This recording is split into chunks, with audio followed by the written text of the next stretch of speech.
Всем привет, с вами снова Костян. И славный дружа Обломов. Кушайте много, кушайте вкусно. Сегодня мы проведем, я не знаю, эксперимент или нет. Наверное, все-таки эксперимент. В какой-то степени, хотя я уже и обкатанный мною до этого. Короче, я считаю, что есть бестолковые рецепты. Один из них это домашние чипсы. Почему? Потому что чипсы, они недорогие. Их можно купить за 100 рублей Это просто любую пачку. во-первых. А во-вторых, знаешь, еще получается так, вкусы-то ты свои любимые не можешь зачастую дома сделать. Ну да. Но, с другой стороны, ты дома не можешь сделать вкус краба, например, или сметаны, правильно? Ну да, типа того, этого не получится. Но основные вкусы, которые, в принципе, все любят, там, укропчик, соль, да, с луком и укропом, знаешь. Чтобы вы понимали, мы не из тех, кто очень боится там глутаматов натрия и всяких специй в чипсах. Это не полезный продукт. Ну и каждый день ты его не ешь. Ну и каждый день ты его не ешь, это такая вкусная закусочка к пивасику. Да. Этот рецепт можно делать ради своего удовольствия, если ты хочешь получить удовольствие от процесса приготовления. Потому что если ты просто хочешь чипсов, пойди, и купи пачку за полтос. Точно. Такие дела. У нас есть гигантские картофелины, у нас есть чеснок, лук, у нас есть все, и даже, между прочим, масло для фритюра для того, чтобы начать. Меня очень часто спрашивают: Олег, что это за шикарные шмотки на тебе? А я постоянно отвечаю: Вован, ты чё, тупой? Мы вместе с тобой его разрабатывали. Ребята, короче, этот ролик спонсирован нашим мерчом. Отличные, четкие худейки с вышивкой, которая никуда не убежит после 1000 миллиардов стирок. Потому что это вышивка, а нифига не обычная краска. Это нитки. И, конечно же, отличные футболки, которые сделаны, наши надписи шелкографией, шикарные. Кто не в курсе, шелкография — это самое долгоиграющее, самое надежное. Ну и самое дорогое, конечно же. Что мы смогли найти? Краска в нитке, и потом это все запекается под дикой температурой. Внутрь, короче. Короче, покупай, торопись, живопись. Да, ссылка находится в описании. Есть нежнейшие, есть разные цвета, есть кушаю много, кушаю вкусно, все супер качественное, футболки, 100% хлопок. Ссылка в описании. Любые вопросы наши люди отвечают примерно Минут за 5. Типа того, ссылка в описании. Вы можете задумать сделать домашние чипсы, если в магазине или в гипермаркете увидели здоровенные картофелины, из которых получатся аккуратные чипсины. Вопрос только в том, как все это дело нарезать. Мы, кстати, попробуем сделать и чипсы по-деревенски, вот такие с кожурой, и почищенные огромные у нас тоже есть.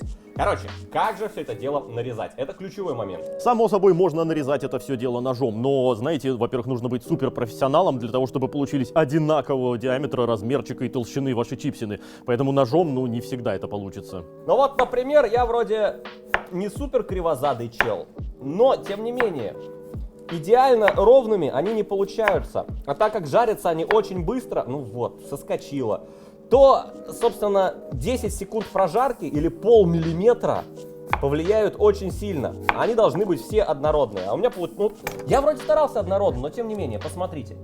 Маленький кусочек, толстенький кусочек. То есть этот будет не прожарен, а это превратится уже в черную фигню. Да и времени уходит на это, ё-моё. Однородности можно добиться с помощью вот такой вот штуковины. Это терка, туда могут вставляться ножи для моркови по-корейски, а может вставляться вот такой вот ножичек, который сделает одинаковые слайсы, они же ломтики.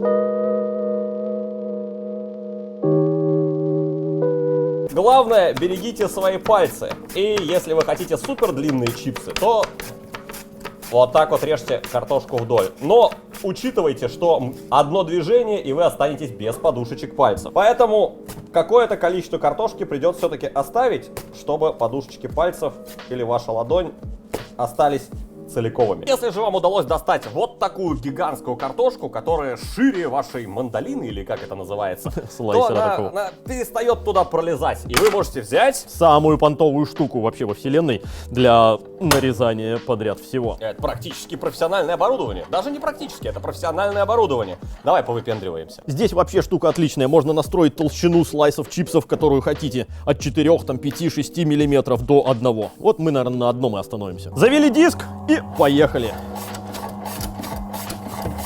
Не отходя от кассы, получаются одинаковые, тоненькие и длинные слайсы.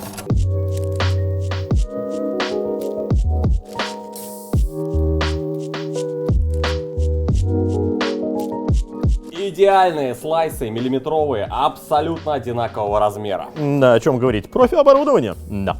А теперь соберем вкус для наших чипсов, чтобы какой у нас. Давай, выбирай. Это экспериментальная часть нашего видео, потому что можно чипсы всегда присыпать перцем, солью, паприка, само собой, конечно. это всем понятно. Но если перемесить укроп и лук, то будут ли они луково-укропными? Чесночными они будут в любом случае, это беспроигрышно, Ну, чесночок, это да. все понятно. Ну и соленые. В блендере все перемесим. Мясанем вот так вот лук, чисто срезав земельные попы. Вот. Ну и чтобы он быстрее месился. Чеснока дофигища. Ну и чаша уже полная, укроп не влезает, поэтому сейчас блендернем, так сказать, и чтобы освободилось местечко, и туда и укроп и войдет.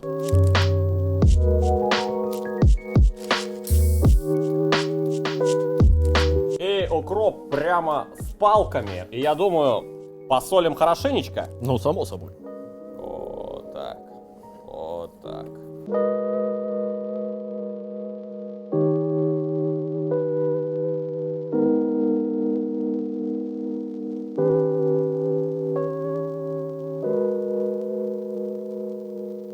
Есть два варианта. Первый вариант — просто завалить наши чипсины, нашу картошку вот этим вот офигенно пахнущим маринадом, но потом тогда нам придется отмывать, потому что чипсина, которая будет опущена во фритюр, кусочки лука на ней будут такие, они просто сгорят. Либо сначала это процедить через мелкое сито, получится совсем-совсем жидкость, и тогда пофиг, будем просто так зальем картошку и будем опускать во фритюр.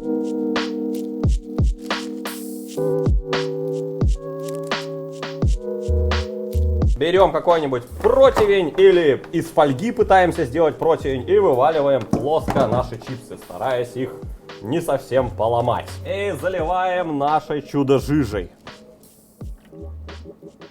Задача, чтобы каждая чипсина получила порцию жижи, извиняюсь. Поэтому каждую смазали и складываем. Вот, можно вот так. Оп, внизу обмакнули. Складываем, обмакнули, складываем. Настало время жарить. Два правила. Первое, как только мы пожарим чипсы, мы вынем их и положим на бумагу, на бумажные полотенца, чтобы стек лишний жир. И второе, температура масла должна быть около 150 градусов. Если будет больше... Они закоричневеют, но останутся еще мягкими в серединке. А нам нужно так, чтобы приобрели цвет, но в то же время уже стали чипсами. Чтобы изнутри вышла влага. Этому нужно время. Начнем с простых экспериментировать, так экспериментировать, потому что у нас нет термометра проверить, какая температура у масла.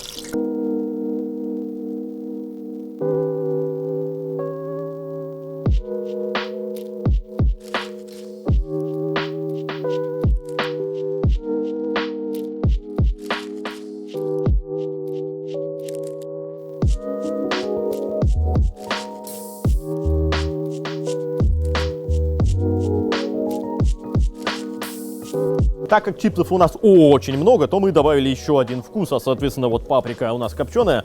И смотрите, какой момент здесь. Вот нужно угадать так температуру, чтобы они бурлили и высыхали при этом, потому что если будет перебор, то они превратятся в горелки и останутся при этом еще в середине мягкие. Поэтому вот так вот подогнали температурку и ждем, когда они высохнут именно и превратятся в нормальные, хорошие, хрустящие чипсы.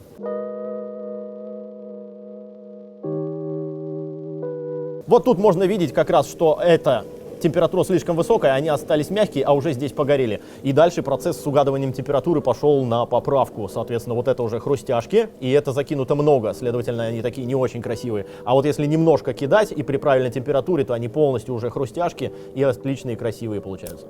Итак, в итоге. Первое. Удался ли нам вкус маринада? Нужно подольше, не до конца. Он присутствует, но нужно поядренее. Все сошлись на мнении, что нужно поядренее, поэтому подольше мариновать. Чувствуется запах укропа. Да. Чувствуется запах чеснока и лука, но не на всех чипсинах, а на тех, которые готовили позже. То есть оставляйте на час 100%. Вот. Второе. Какая методика жарки лучше всего? Угадываешь температуру просто экспериментальным путем. Следовательно, уже показал, что это слишком высокая температура. Дальше как раз все в порядке. Так, чтобы они высохли, стали хрустяшками и как раз подошел нормальный цвет. При этом, если вы их будете постоянно переворачивать, то они вот слепляются. В этом нет ничего плохого, просто они теряют товарный вид. Впрочем, мы их никому и не продаем. Третье. Чем нарезать? Какие нюансы? Слушай, ну у нас, конечно, есть замечательный слайсер, но лучше всего подойдет действительно вот такая вот морковь морковка по-корейски, терка для моркови по-корейски с одной полосочкой. Если же у вас картошка гигантская, ну, извините, Ну да. либо слайсер, либо ничего. Нож.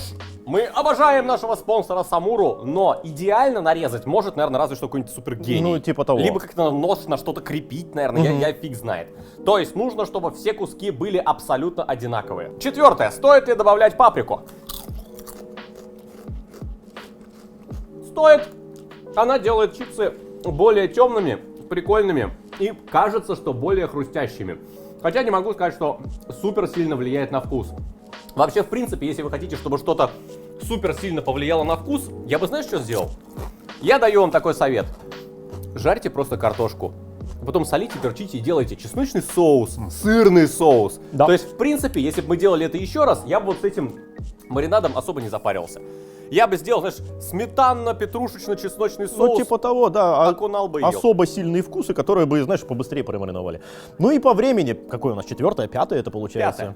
5-е. По времени, если не лень на часик вот так вот заморочиться, кроме мариновки, а именно жарение на часик, то почему бы и нет? Это вполне себе замечательные хрустящие чипсы, все будут рады. Если же вы человек ленивый, и если вам неохота тратить много времени, то, само собой, потратьте 100 рублей и купите обычные просто чипсы из магазина. А это просто достаточно вкусно. И славный дружок Обломов. Короче, много, короче, вкусно. Огромное спасибо всем, кто ставит пальцы вверх. Всем пока.